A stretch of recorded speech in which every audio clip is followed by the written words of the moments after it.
एक ऐसी पैगाम कि मेरी आवाज जहां तक अगर पहुंच रही है तो आप लोग सुन ले।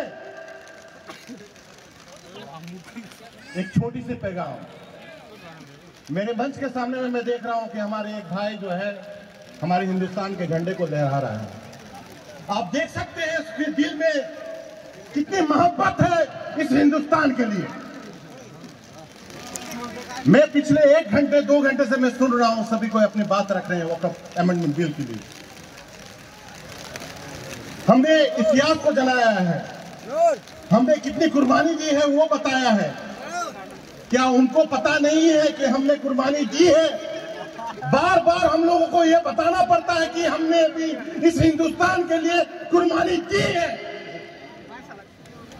मेरी सवाल यहां पर यह उठती है कि आज ये सरकार पूरी तरीका से जो पॉलिटिक्स जो कर रही है ना, मुसलमानों के खून के ऊपर में कर रही है।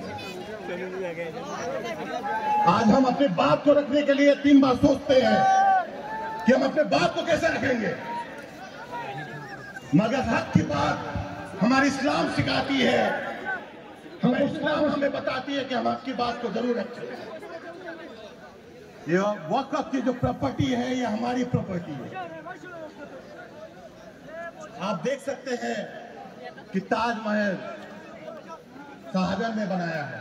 उस समय संविधान नहीं थी, कागज नहीं बनती थी। अगर उस समय की जो बात आज उठाई जाएगी 2025 में कि आप ताजमहल के कागज लेके आए तो कहां से हम लोग प्रोड्यूस कर सकते हैं? नहीं कर सकते हैं। आज हमारी कब्रिस्तान पे उनकी निगाह है, हमारे बुजुर्ग वहां पर मिट्टी में दफन है। इनका बस चले तो उस मिट्टी से भी उन लोग वहां पर इमारत खड़ा कर दें। आज इस द्वारा से मैं एक वार्ता देना चाहता हूं, क्या सिलीगुड़ी की कब्रिस्तान महफूज है? उस कब्रिस्तान के ऊपर में बिल्डिंग बना दी गई है। पता है कि मैं मुसलमान हूं, हमें ये तकलीफ होती है कि मैं इस मिट्टी में जन्म हुआ हूं। अगर इस मिट्टी में जो हम लोग दफन होते हैं, हमारी कब्रिस्तान को भी महफूज नहीं रखा गया है।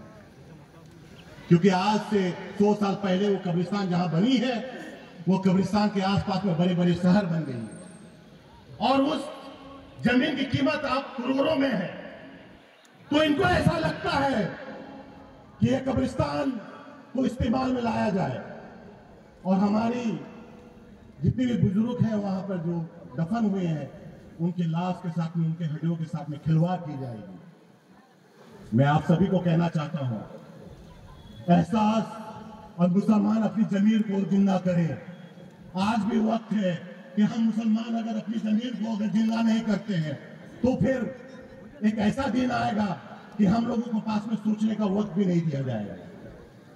आज आप लोग देख सकते हैं कि हम जितने भी मुसलमान हैं आज जुस्तजू कर रहे हैं। मैं कहना यह चाहता हूं कि हिंदुस्तान के हर एक मुसलमान कैद में है। आपको हम बताना चाहते हैं कि हम लोगों को कैद में रखना चाहते हैं। आप देखने चाहेंगे, आपको बताना चाहेंगे एनआरसी क्या है। हम यहाँ जन्म हुए हैं, हमसे कागजात मांगे जा रही है। हम साबित करें कि हम इस हिंदुस्तान में जन्म हुई है और कागजात इनके पास में है। अगर इन लोग अपनी वहां से डिलीट कर दे, हमारे आधार कार्ड को डिलीट कर दे, हमारे वोटर कार्ड को डिलीट करेंगे तो हमारे पास में जो कागजात होंगे वो फर्जी हो जाएंगे। हमारे लिए डिटेंशन कैंप बनाई गई है। ये पूरी तरीका से बीजेपी की साजिश है। ये बीजेपी जो है साजिश सिर्फ मुसलमानों के लिए की जाती है। आज मैं कहना चाहता हूं कि माइनॉरिटी से जितने भी भाई लोग हैं, हमारे क्रिश्चियन भाई हैं, हमारे जैन है, हमारे जैन के मस्जिद क्या महफूज है, हमारे जैन के मंदिर मस्जिद महफूज है, हमारे क्रिश्चियनों की चर्च महफूज है। आज वक्त है, अगर हम माइनॉरिटी से एक प्लेटफॉर्म में नहीं आते हैं, एक आवाज नहीं बनते हैं, तो ये बीजेपी शासन जो है हम लोगों को डिवाइड एंड रूल पॉलिसी के तहत में हम लोगों को डिवाइड कर देंगे। आज आप लोग देख सकते हैं जिस भाई के साथ में हम लोग रहते थे, हमारे पड़ोसी हमसे नफरत के आगे देखते हैं। आज इस नफरत के बीज को किसने बोया है? ये बीजेपी आरएसएस वाले ने बोया है। मैं आप लोगों को कहना चाहता हूं कि हिंदू परिषद वाले आप सावधान हो जाएं। हम मुसलमान इतनी कमजोर नहीं है कि आप हमारे ऊपर में बार बार लांछन लगाएंगे, हमको तोहमत देंगे और हम लोग खामोश रहेंगे। हमारे मुसलमान की खवातीन भी तैयार है, हमारे मुसलमान भाई भी तैयार है। हम एक आवाज बनेंगे, दरकार बनेंगे तो दिल्ली जाएंगे, वहां पर भी हम लोग धरना रहेंगे। आप देख सकते हैं कि पूरे हिंदुस्तान में लगभग 2% पंजाबी है। आज एक कानून लेके आया है, काला कानून, कृषि कानून। आज आप लोगों को पता है सरदार लोग सब रास्ते में आकर बैठ गए हैं। दिन की कोई ठीक नहीं है, खाना का कोई ठीक नहीं है। हम मुसलमान लोग 2 घंटे के लिए एक जगह मंच पर जमा होते हैं और ये सोचते हैं कि घर कैसे जाए, कितना जल्दी घर पहुंचे। क्या चीज की जल्दी है आप लोगों को? आज ये जल्दी की वजह से आज ये वक्त आई जा रही है। आज हम मुसलमानों को इखलाक और मोहब्बत का पैगाम इस मंच से हम लोग देना चाहते हैं कि ये वक़्फ़ की जितनी भी प्रॉपर्टी है ये हमारी प्रॉपर्टी है। अगर इसमें किसी ने भी अगर नजर लगाने की कोशिश की उसकी आंख निकाल दी जाएगी। बोलिए इंशाअल्लाह। नारे तकबीर, नारे रिसालत, नारे रिसालत। इस्लाम जिंदाबाद, मुसलमान भी जिंदाबाद, हिंदुस्तान जिंदाबाद। जय हिंद। सभी को हम एक पैगाम देना चाहते हैं यहाँ से, बहुत जल्दी इससे भी बड़ा प्रोग्राम हमारी उजलाबाड़ी की सरजमी पे होने वाली है। आप लोग को यहाँ से हम दावत देना चाहते हैं और ये जो तादाद है इसका 4 गुना 10 गुना जितना आप लोग आ सके आप उजलाबाड़ी की सरजमी पे आए और वहां पर मुतयन करें कि हम मुसलमान खामोश नहीं है, हम गुंगा नहीं है, हम बहरे नहीं है, हम बोल भी सकते हैं, हम सुन भी सकते हैं, हम और बर्दाश्त नहीं करेंगे। आरएसएस के माध्यम से मोदी की सरकार के जो भी लीडरशिप है उनको जनाना चाहता हूँ, मुसलमान कमजोर नहीं है। मुसलमान मरेंगे भी इसी हिंदुस्तान में और दफन भी इसी जमीन में होगी। अल्लाह अल्लाह भाई और अल्लाह का शुक्रिया अदा करते हैं कि उन्होंने बारिश रहमत के शक्ल में दी और हम सबों को और ज्यादा तवाना बना दिया। लेकिन मैं आपको बताऊं कि प्रोग्राम हमारा बिल्कुल खत्म होने पर है। हमारे एक मेहमान आए हैं, सिर्फ 1 मिनट बोलेंगे और उसके बाद दुआ कर देंगे। हम अपने प्रशासन के तमाम लोगों का बहुत बहुत शुक्रिया अदा करते हैं। देखते हुए आए